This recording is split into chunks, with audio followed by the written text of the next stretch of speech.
Pada saat ini saya akan memberikan kesaksian singkat tentang keterlibatan saya dalam satu sekte sesat yang namanya The First Satanic Church. Tapi sebelumnya saya akan memperkenalkan nama saya. Nama saya dulu sebelum saya bertobat saya masih memakai marga Tionghoa dan saya memakai marga Chan, dan saya adalah anak ke-19 dari 26 orang anak, dan saya dari anak istri ketiga, dan saya adalah generasi ke-42 dari dinasti Qing yang khusus dari raja-raja Mongolia yang khususnya dari dinasti Qing. Dan saya hidup di Manado sangat lama, dan saya hidup layaknya seorang raja cilik. Dan papa saya mempunyai 6 orang istri, dan mama saya adalah istri ketiga, dan semua istri dan anak-anaknya tinggal dalam satu rumah. Dan puji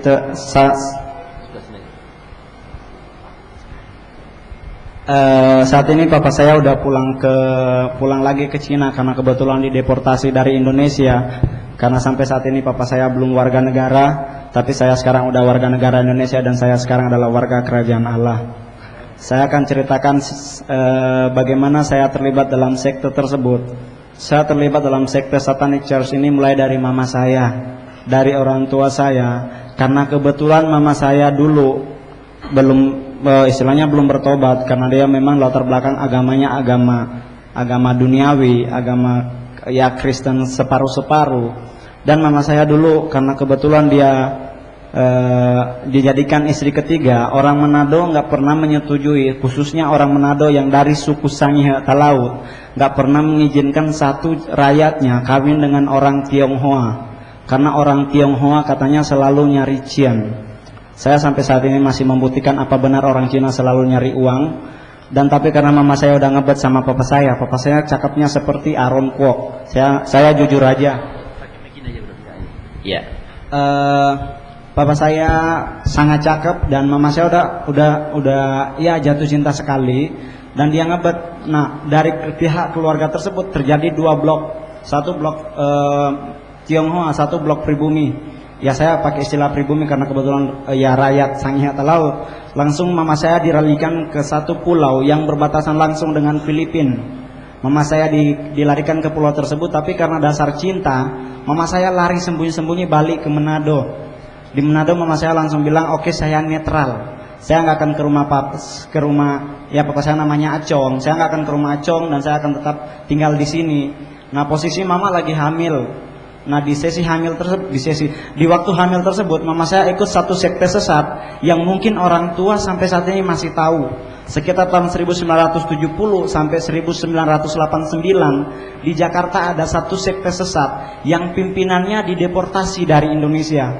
Itu satu sekte sesat yang namanya Children of God. Dan mama saya adalah dedengkot Children of God untuk basis Indonesia. Nah, waktu mama saya ikut Children of God tersebut, posisi lagi hamil. Nah, mama saya lagi hamil karena dia lagi stres. Dia langsung bernasar, jika anak saya yang dalam kandungan ini hamil, saya akan serahkan kepada kalian. Dan mama saya waktu itu ikut di Children of God. Dia bernasar memang terjadi. Dan dari tahun 89 saya langsung jadi aktif.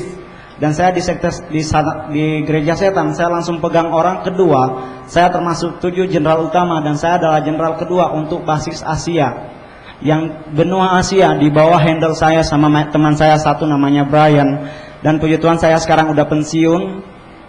Karena dulu saya memang jenderal dari gereja setan, tapi sekarang saya posisi udah pensiun, udah purnawirawan, dan saya sekarang melayani Tuhan dengan bersaksi. Karena saya percaya saya kalau bersaksi bisa mengalahkan iblis. Karena kita juga tahu tadi di lagu lewat kesaksian kita akan kalahkan iblis.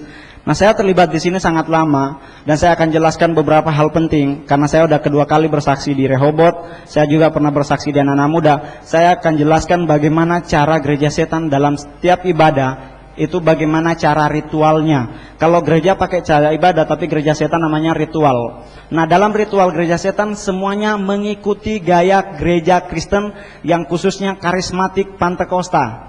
Berarti termasuk yang GBI, GSJ, yang termasuk di luar Pantekosta, di luar Protestan Katolik itu tidak dipakai tata liturgi gerejanya, tapi gereja setan ikut gaya gereja Pantekosta karismatik.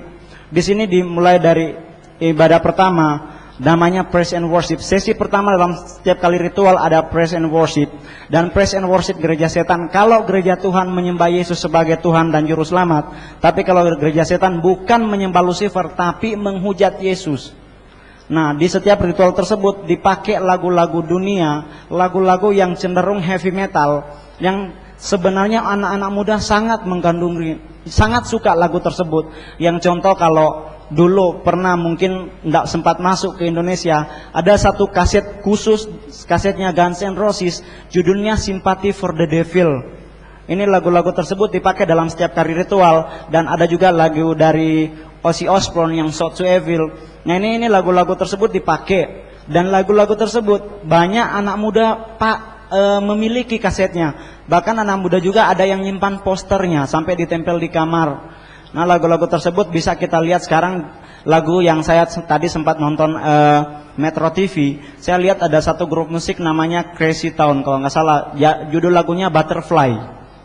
Nah ini sekarang lagi masuk di MTV. Lagu Butterfly, jika kita lihat penyanyinya kelihatan sekali bahwa dia adalah pengikut dari satanisme. Karena di separuh badannya ada tato-tato tertentu, dan di setiap video klipnya ada lambang-lambang dari satanisme. Nah ini dalam setiap kali ritual kami lakukan lagu tersebut. Nah setelah selesai praise and worship, masuk dalam satu sesi yang kedua, namanya pembacaan firman. Yang membedakan gereja Tuhan dengan gereja setan hanya satu, bukunya. Kalau gereja Tuhan pakai Holy Bible atau Alkitab, tapi kalau gereja setan pakai Satanic Bible. Satanic Bible adalah kebalikan dari Alkitab.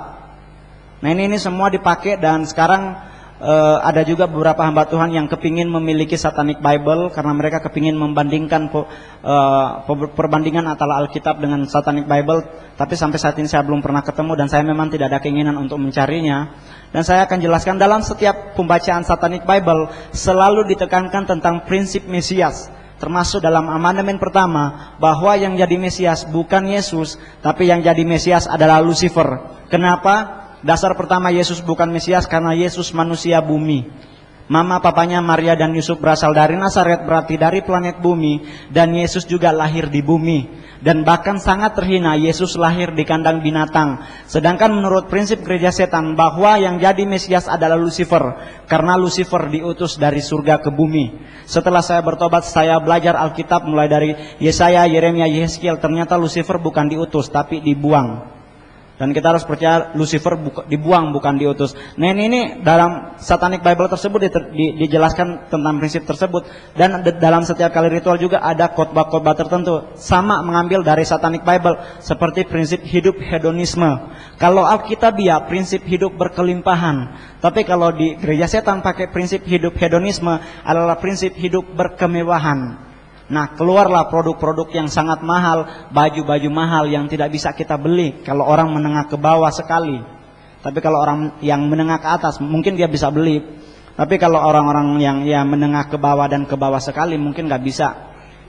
Nah ini dalam setiap kali pembacaan Satanic Bible selalu ditekankan tentang prinsip Mesias. Paling pertama prinsip Mesias, tapi khotbah-khotbah lain ada seperti tentang prinsip doa Bapa kami.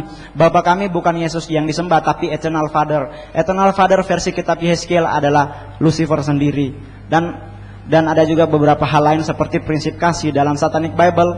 Kalau di gereja Tuhan tentang prinsip kasih di kitab Matius juga, di kitab Korintus juga dikatakan bahwa kalau ada yang tampar pipi kirimu, berikan pipi kananmu. Kalau ada yang minta baju, kasih sekalian celana. Tapi kalau gereja setan prinsipnya lain. Jika pipi kirimu ditampar, kill him. Diputar-putar, langsung dibunuh, jangan besok sekarang. Pakai prinsip seperti itu. Alkitab dirubah, diputar-putar. Nah dan yang ketiga namanya ibadah ketiga, ritual ketiga namanya adalah perjamuan kudus. Sama ikut gaya gereja Kristen Pentakosta Karismatik. Cuma yang membedakan adalah yang diminum dan yang dimakan. Kalau di gereja Tuhan diminum adalah anggur dan makan roti. Tapi kalau di gereja setan adalah minum darah bayi dan organ tubuh bayi dimakan. Tapi jangan pernah takut bahwa bayi tersebut bukan bayi yang lahir, bukan bayi yang telah lahir yang mungkin di inkubator atau di rumah, tapi bayi hasil aborsi. Dan Sulawesi Utara adalah provinsi yang aborsinya terbesar di Indonesia. Kedua Batam, ketiga Jakarta. Nah ini dalam hal tersebut dipakai dalam setiap kali ritual. Darah bayi tersebut dicampur dengan holy water, dan holy water tersebut disuplai oleh gereja. Ke gereja setan disuplai, dan ada beberapa orang yang sampai saat ini mau nanya di mana untuk mengetahui bahwa gereja menyuplai holy water buat gereja setan. Saya akan kasih mungkin beberapa orang sebentar karena saya udah janji. Dan dalam setiap kali ritual tersebut, perjamuan kudus tersebut, ada satu lagu yang sering dinyanyikan, adalah lagunya si John Lennon. Yang lagu judulnya Imagine on the People. Itu adalah lagu satu aliran sesat yang di Jakarta sekarang udah ada, namanya New Age Movement.